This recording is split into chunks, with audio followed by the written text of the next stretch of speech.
Welcome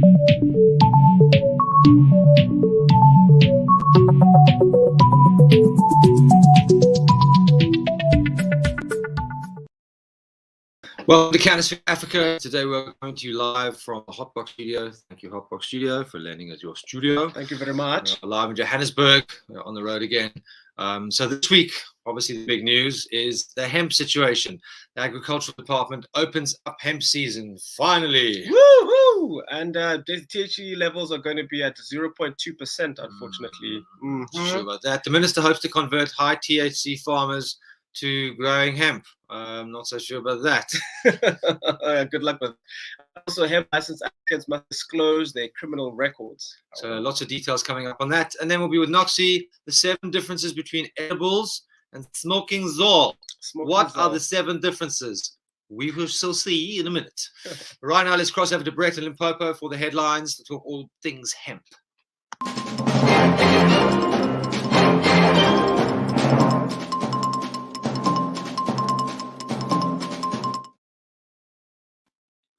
Good day from the Canosphere News Desk here in Limpopo. In the news this week, we're focusing on hemp. In a historic move, the South African government has officially declared hemp as an agricultural commodity and opened up the permit application process.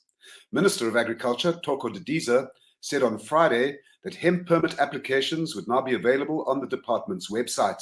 They'll be valid for 3 years. They must be grown at a specific location and are non-transferable.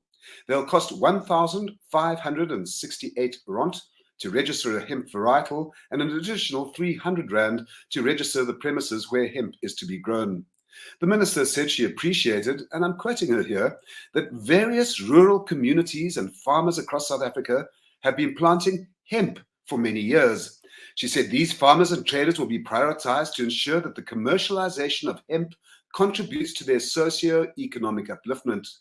She said, "We are working with the provincial departments and national departments to ensure that adequate support is provided to producers, including value addition."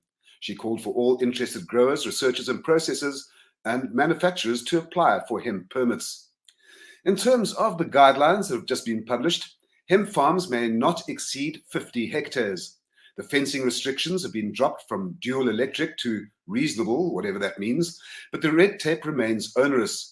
Applicants must register their varietals with the central registry and keep highly accurate records of planting, sampling, and sales on the premises, which will be liable for inspection at any time. Hemp growers will have to submit an annual report by the 30th of June each year with details of the amount of seed planted, the number of clients served, and the outcome of the harvest in relation to the planting notification that goes with the application. If this is starting to put you off already, listen further. Any hemp license applicant must declare whether or not they have a criminal record. The application forms do not specify under what conditions a previous conviction will penalize you. And if the applicant has to detail also the nearest police station and get the station commander's signature on the application form. The guidelines specify that hemp must have a percentage of less than 0.2% THC. If plants have a higher percentage, then the grower will need to get a license from SAPRA under the Medicines Act. If not, the grower may face criminal prosecution under the Drugs and Drug Trafficking Act. It's clear that the guidelines are not likely to stir much interest amongst the 900,000 or so illegal cannabis growers in the country. They've already voiced their opposition to switching from their high THC established crops to low THC hemp, particularly if they face being arrested if the THC levels spike above 0.2%. THC, which researchers say is likely because of the natural effect of Southern Africa's sunshine and latitude on the plants. So guys, an initial look at the guidelines, which are on the Cannabis Africa website, gives one the feeling that they don't address any of the critical issues of the cannabis industry, particularly the continued criminalization of the plants. If it has THC levels of over 0.2%, if government is staking its success on persuading the informal cannabis sector to come into the legal mainstream, it's not holding out any incentives. In fact, to apply for a hemp permit is like committing suicide by bludgeoning oneself with paperwork and opening yourself up to corruption from the police. Can you see 900,000 cannabis farmers each year submitting their annual report to the Department of Agriculture? And if they did, how many people would the department have to employ to process the red tape? And actually what they're going to do with the thousands of appeals they're going to face when they cancel hemp permits because of the impossible conditions that they were issued under. So it's a big step that we finally got a legal hemp season underway, but I think we're setting ourselves up for failure because the conditions are too onerous if the idea in mind is to bring in the illegal cannabis growing community of the Eastern Cape particularly. Over to you, Trenton and Linda. First of all, let's celebrate the fact that this is a step forward. Let's not get too bogged down in the negative side of it. It is a great step forward, something we've been wanting a long time. But you know, as you rightly say, you know, how can you create take a cash crop that has a certain amount of value per hectare and replace it with something that has a fraction of the value per hectare? So I think the comment about converting all these farmers and the fact that they've been growing hemp for years, newsflash, those farmers have not been growing hemp for years. They've been growing THC varieties, you know. Yes. So I think it's going to all spin and wash out eventually. So it's exciting that there is some movement, but on the other hand, I think it's going to be a bit of a bun fight and a mess to get there. The other thing is all these 900,000 farmers that bring hemp online. What are we going to do with the hemp, Brett? What are we going to do with it all? We have no processing. So it's kind of like the horse before the cart, you know. But the craziness, the Kafkaesqueness of the situation is that we're trying to persuade them to grow low THC cannabis, which everybody knows now is pretty much very impossible to do consistently. And then, you know, to persuade them to have a lower economic value for the crop. And then, you know, what are you going to You're going to then criminalize them if their levels go above 0.2%. I mean, it is a disaster making. And I think perhaps because it is so absurd, the practicalities of the circumstances of the situation and the court cases that will emerge out of this might force a rethink on it, because government, you know, is not operating in alignment with between the different government departments. And to say that, oh, by the way, if your THC level is above 0.2%, just go and get a license from SAPRA, which means you have to build a 50 million rand medicinal cannabis export facility in order to qualify for the license. And so they're actually not really addressing the issues of integrating the rural farmers into the cannabis economy and setting themselves up really for failure before we've even got out the starting blocks again. Yeah, so it's sad but true. I think it's we're still in this complex matrix of trying to figure things out, and there's still no conversation from any regulator talking about any potential solutions for these farmers that are growing high THC varieties. There is still no one is talking about it. You know, it buzzes around the ecosphere, but no one actually comes down and right, here's a few different solutions. Until we come up with that, we're going to have two parallel markets working next to each other in conflict continuously. You know, so yeah. Anyway, it's exciting that things have moved forward. So you know, let's take the small wins the way we can and try and nudge it forward. The reality is that, you know, if there are lots of farmers growing hemp, once that hemp is harvested, then maybe we'll wake up and go, okay, now what do we do with it? And hopefully some people will come along and go, oh, why don't we do this? Or why don't we do this? So the movement is good. The movement is good. But can you see, but before we even say the movement is good, what I envisage here is seeing this massive thing with the police and growers. Because can you see the police having equipment sophisticated enough in policing cannabis in the Eastern Cape to know whether what's hemp or what's cannabis? It's going to open up a whole lot of more new doors to corruption. Yeah. So it's definitely a disconnect between the departments, as you say, but I think they haven't taken into consideration what actually the people want on the ground, and people want to grow THC high cannabis, and I'm not sure why that's not getting across through to the people above, because that's what the people in Eastern Cape have wanted, and that's what the people of Eastern Cape are going to get regardless, I feel. Yeah, it's all about making a living, and you know, if you've got to grow 10 times the amount on 10 times the amount of land, 10 times the amount of water, 10 times the amount of labor, you know, to get the same value, come on, the metrics just speak for themselves. Anyway, on a more positive note, let's cross over to Noxie. She's going to tell us the 7 differences between edibles and smoked cannabis. Ooh, interesting. Can't wait. Over to you, Noxie.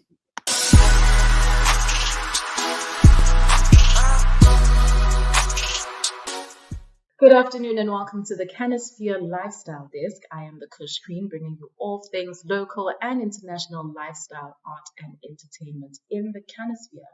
One of the most common questions we get as cannabis advocates and as consumers is, should I smoke weed or should I have an edible as a newbie to weed?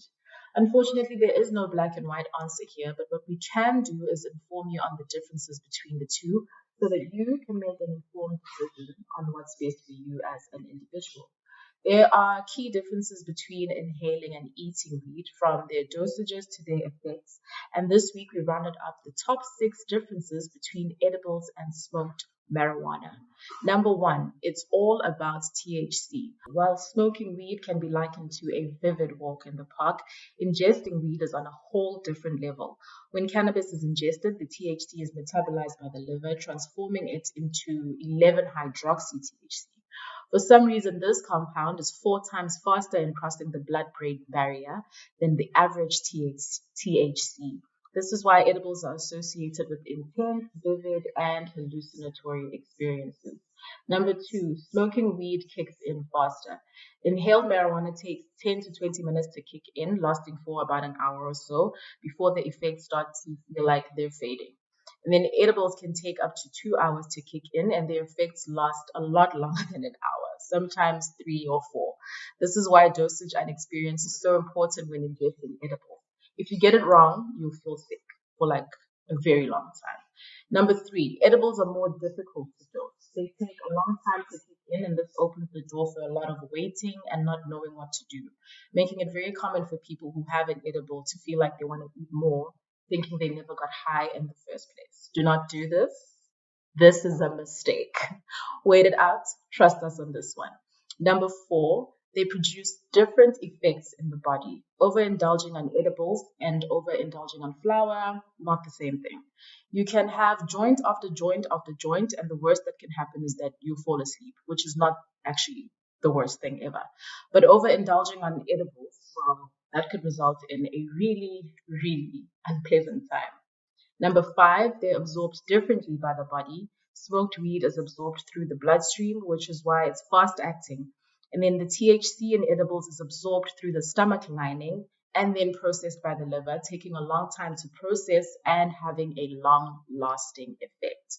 Number 6, there is no clear best method. This is a very important one. While inhaled cannabis is easier to administer and control, you'll always have to reckon with the negative side effects of smoking, unfortunately, especially if you're a regular smoking consumer. On the other hand, edibles are harder to manage, but they're also discreet and they won't affect your health negatively. In fact, you could even stay away from sugary treats. And nowadays, there's plenty of delicious edible options. What's your preferred method of consuming your weed? Drop us a comment and let us know. Back to you guys. Thanks, Noxie. Some interesting things on that. At the end of the day, different strokes for different folks. But I think the one thing that is crystal clear is that the edibles market is opening cannabis up to a massive market of people who have no interest in smoking or combusting, so are very, very open to trying different methodologies. I think that's why edibles is so exciting, because it's opening cannabis up to people who would never have dreamt of trying it. So I know you're an edibles guy. I'm a big edibles guy. Yeah, I don't smoke. I can't smoke. It's too difficult for me, too complex. Edible, you take, put it in your mouth, let it do the things. And I think also with a lot of people who are averse to smoking, this is also a great way to get them into consuming cannabis. Yeah, it's just a different method. Are you an edibles guy, Brett? I don't think we ever asked you that. Or are you a big joint smoker from Limpopo? Edibles is a fairly new science to me, and I must say it is a completely different experience, I find, to smoking. That it has a different kind of effect. It's more cerebral, keeps you going longer with a buzz. And I think importantly, from a legal cannabis perspective, it's been, found that women are becoming the predominant purchase of legal cannabis, and they're much rather likely to go to in an edibles route, particularly that around the world, millennials and younger people are switching off smoking. Nicotine is less of a sort of attraction than it was, say, in previous generations, And it's also interesting from a big tobacco company perspective, guys, that they're increasingly buying into cannabis because it's offsetting or mitigating against future risk of people smoking less and less and taking more and more cannabis. It kind of makes macroeconomic sense, but it's a bit frightening where that thing will go. Yeah, totally. The other thing, the challenge with edibles, I mean, I've been using edibles for 7-8 years. I really enjoy them, but it all comes down to dosing. And that's the difference between smoking and between edibles is you can dose much more effectively when you're taking an edible than when you're smoking cannabis. So I think it's very effective. Obviously the only thing is it takes time. So the Americans, in their typical fashion, have been dealing with sort of nanotechnology to increase the time that it takes. I think they've got it down to like 20 minutes. Yeah, that's awesome. But again, it's about understanding the culture of taking an edible. So you have to plan ahead. It's not instant gratification. And then the other challenge that people have is they don't leave it long enough, so then they stack. So an hour later, it's like, Ish, I'm not feeling so high, so I'm going to have another one. And then they have another one, and it's all downhill from there. But for those of you who have tried edibles and had a bad experience, I really encourage you to try them again, but just monitor and make sure the dosing is correct, because really it is an amazing way to consume cannabis. Super relaxing, good for the body.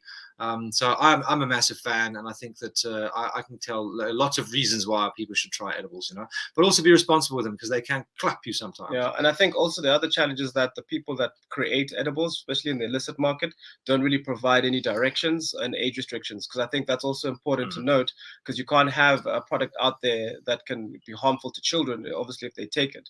And so I think the onerousness is on the actual creators or the makers of the edibles. Please, guys, label your stuff, get it tested, and also, end of the day, you're going to have a repeat customer, because a lot of the people that I've spoken to who've done edibles don't want to do them again because I've had a bad experience. So if you're chowing like 100 milligram cookie, definitely you will have a bad experience if it's your first time. Yeah, and in the States, they've child friendly packaging, and we just need to be responsible about it, but I think it's got huge potential. Right, so that brings us to the end. An interesting court case coming up next week in Canada relating to edibles. On the 6th of November, I think that a Canadian woman artillery Bombardier Chelsea, is going to be sentenced because she gave her platoon live edibles during a live ammo exercise about 18 months ago. And the whole entire unit got so stoned without knowing that they'd taken these THC cookies that they had to be casevaced from the range. And I mean, they're taking edibles to an extremely irresponsible level. So next week we'll see what happens to Bombardier Chelsea, which will be Canada's first cannabis military court-martial coming up next month. Yeah, that's pretty reckless, to be honest, So maybe she needs a bit of a slap, You should try and get into studio and find out what was the motivation behind that. Let me work on that. Yeah. Get an interview. I've heard they need excitement in Canada, but that is taking it a bit far. Bit of a wild side, hey? Right. Great, guys. Thanks so much. We'll bring you some updates next week on all the political stuff that's happened yesterday, but we'll have the results of that. Don't forget to like, share, and subscribe. Until next week, we'll see you then. Ciao. Cheers.